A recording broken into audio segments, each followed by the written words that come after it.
Good afternoon, everyone. Now is the time for the Legal and Finance Committee. It is 12:30, October 30th, 2019.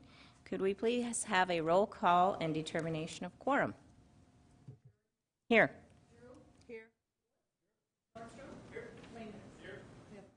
Thank you. And if I could have a motion to adopt the agenda. So moved. We've got a motion by Lewis and a second by Lehman. All in favor, say aye. Aye. All opposed, same sign. Motion carries. Now is the time for members of the public to discuss or express concerns to the council on issue not on the agenda. Action will not be taken at the meeting on issue not on the agenda except by placement on the agenda by unanimous vote of the council members present. And seeing none, we will go on to consent items 1 through 5. The chair recognizes... Public comment. Oh, true. Now is the time for a public comment on items 1 through 5. Seeing none, public comment is closed. And now, if anyone would like to remove anything from 1 through 5, the chair recognizes Darla Drew. I'd like to remove item number 5, please. Okay. Seeing none others, do I have a motion to accept items 1 through 4? So moved. Motion by Nordstrom, second by Lewis. All in favor say aye. Aye. All opposed, same sign. And the floor will, number 5, approve a request by Jared Batman to consider an application for a determination of use to allow an indoor dog park as a conditional use in the SC-2 Community Shopping Center District. The chair would now like to recognize Darla Drew. Thank you, Madam Chair. I have a couple questions for Jared Batman. I believe he's here. If he could go to the podium, please.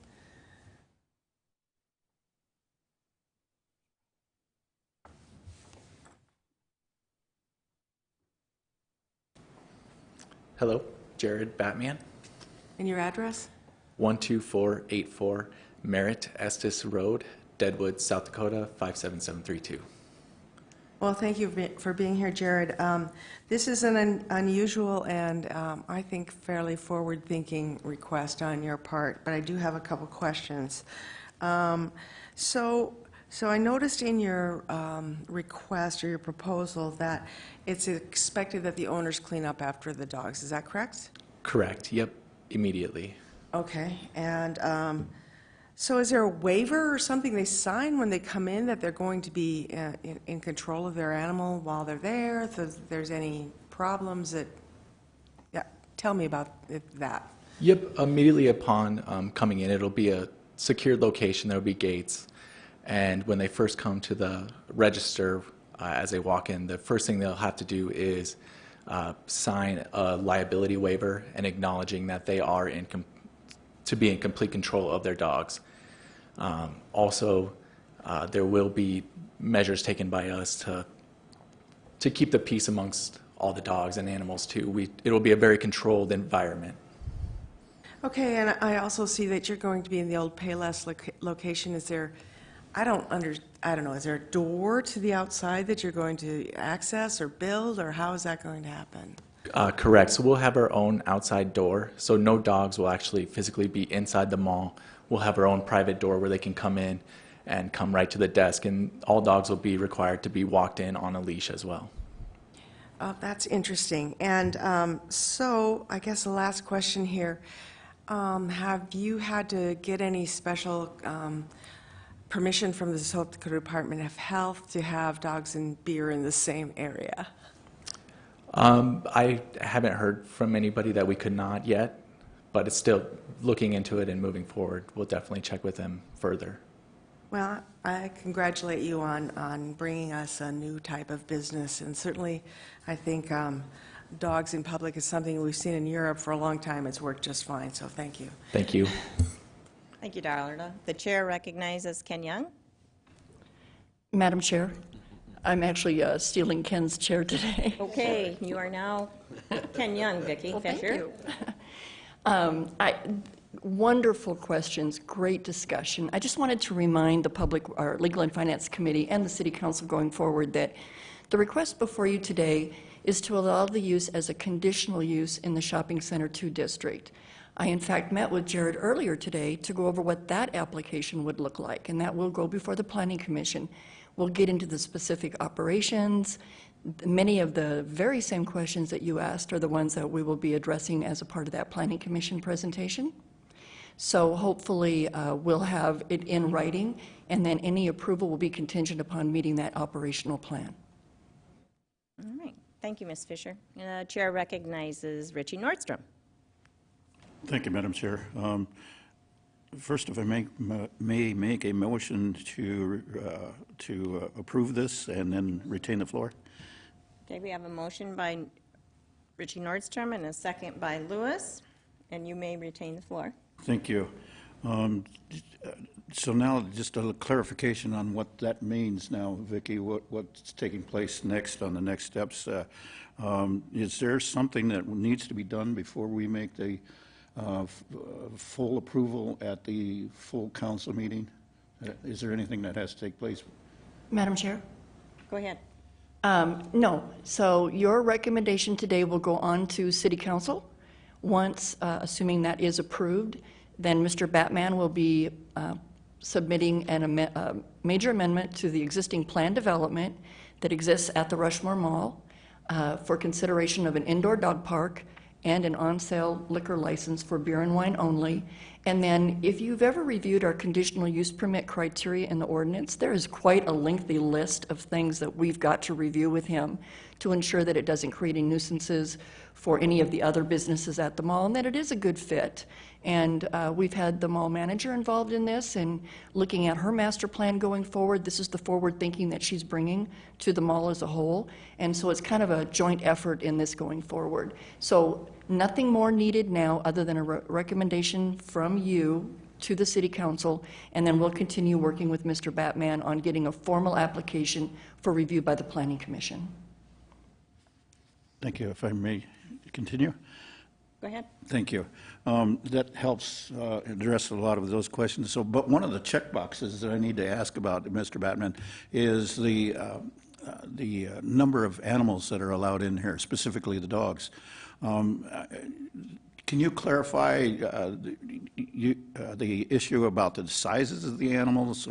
If we have a combination of different sizes of animals, all from all the large dogs happen to show up all at once, or I see they've got a number of, 30 animals that are allowed at one time. So let me ask that question first, and then I've got a follow-up. Yep. So it's around, it would be 8 dogs per square foot, and it would be all various sizes of dogs. They would be required to be 6 months or older to be into the park, so no puppies. Everybody will have to have their vaccinations and be able to prove that, and be spayed and neutered as well. But yeah, just a various amount of sizes. Thank you, and thank you for clarifying the point about the aggressive parts that will no doubt try to take place, but the control of the owners will have control over the animals at all times. So I appreciate hearing that factor. And then the other part that I'm very satisfied with is the vaccinations and anything else, but I hadn't thought about the age of the animals as well. So thanks for thinking through all those. And I'm sure there's a ton more items on the list that I will defer to other folks to bring up, and especially through the CUP process. Okay, thank you. I'll yield. Seeing no other requests, all in favor of the motion, say aye. Aye. All opposed, same sign. The motion carries. We will now go on to consent items 6 through 7. Non-consent items 6 through 7. Seeing no public comment is closed.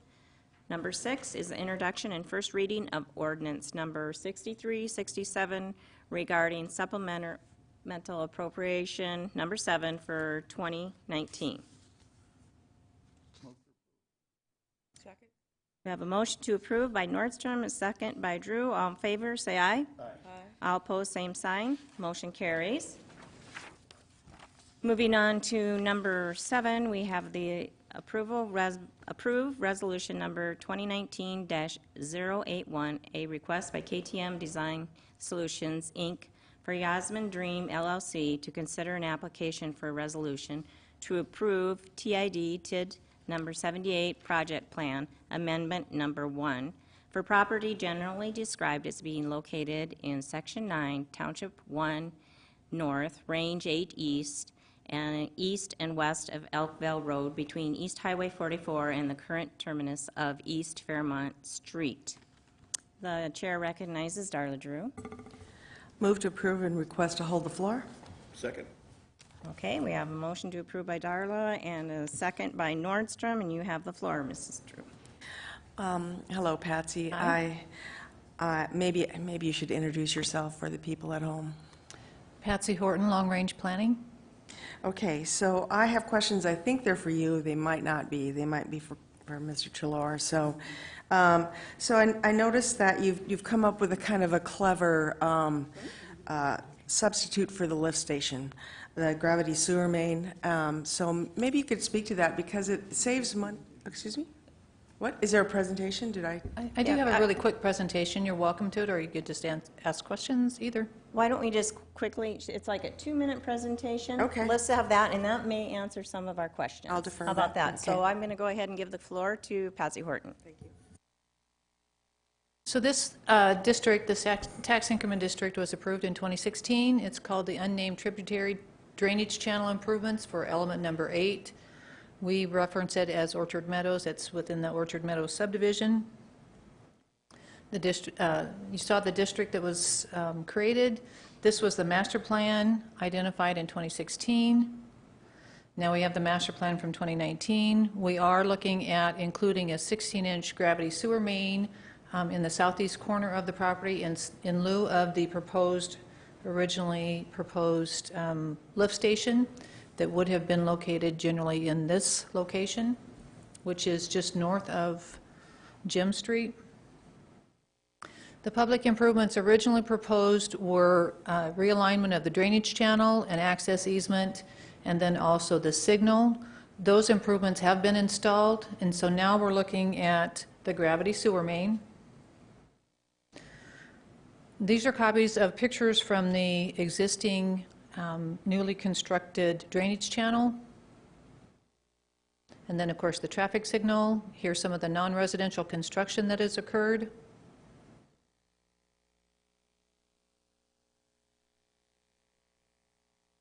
And then some of the residential construction that's occurred.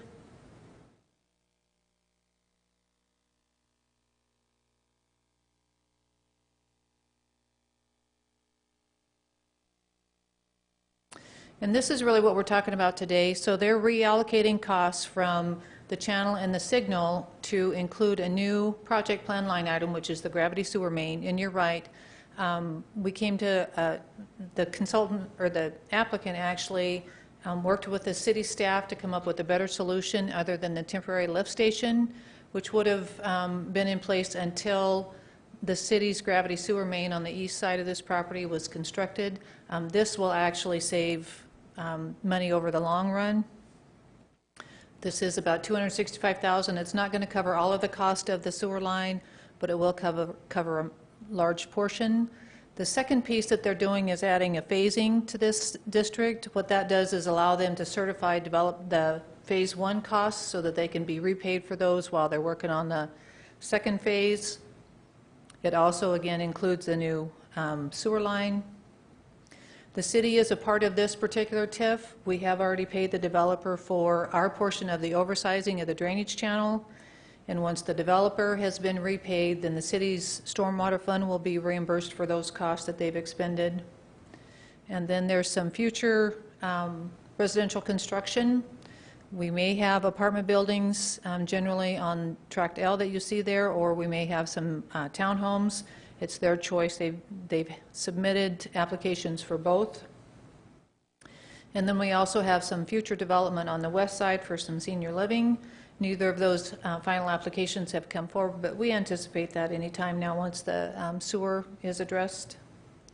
And so with that, here is their master plan again, the proposed sewer line location on the east side of the property.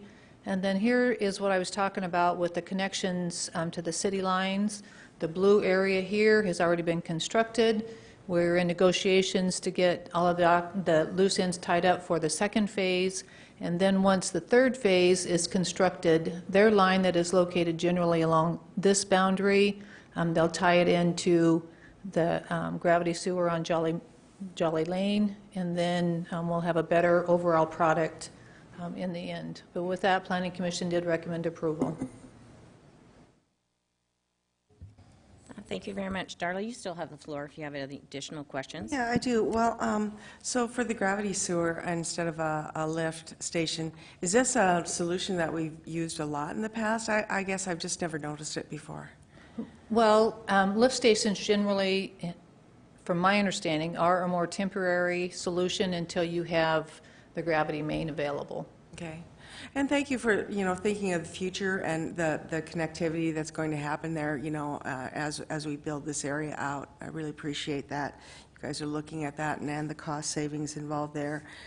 A question to you, the traffic signal, that is the cost of the developer, or how is that cost taken care of? That was included as an eligible expense within this particular district. They've already installed it, and so when the incremental funds come in, they'll be reimbursed for that cost.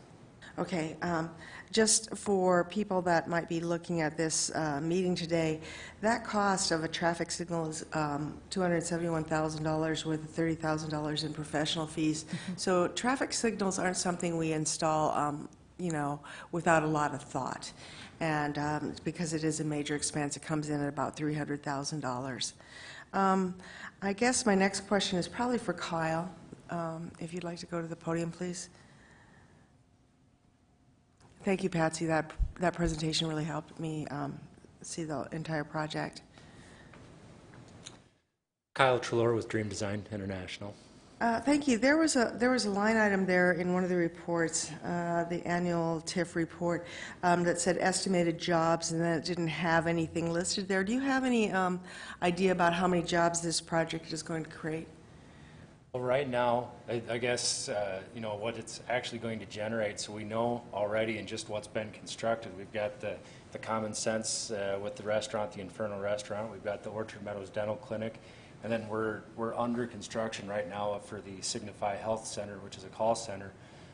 In that one facility right now, there's 300 jobs that they're going to have there, with an already planned expansion for another 50 jobs here, maybe as early as this year to come. So, just in what's been built already, we're at, or will be at, approximately 400 jobs, with still some lots to be developed. That is incredible. So thank you for filling us in on that, as well as construction jobs. And I would guess you don't have an estimate on that, but serious money being generated by this project, and also affordable homes. So thank you for your work, and thank you for your answer to that. I yield. Thank you.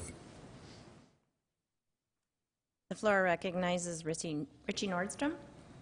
Thank you, Madam Chair. A question for Kyle Trelor, please. Thank you, Mr. Trelor. A very simple, easy question, and I want to say all the questions that came up previous were excellent questions for everything that was involved in there and what is happening in this area, because I applaud you as the design firm for them, and the firm that actually is doing all the work, that's construction of that drainage area through there. Applaud. It's been definitely needed. And then thank you for taking care of the traffic lights as well. So the simple question I have for you is the gravity flow from the that you're anticipating to install in there. Remind us the direction of flow on that. It's going to flow to the south and then to the east of our property to tie into that future trunk line that'll run down Jolly Lane, and then out to the wastewater treatment plant.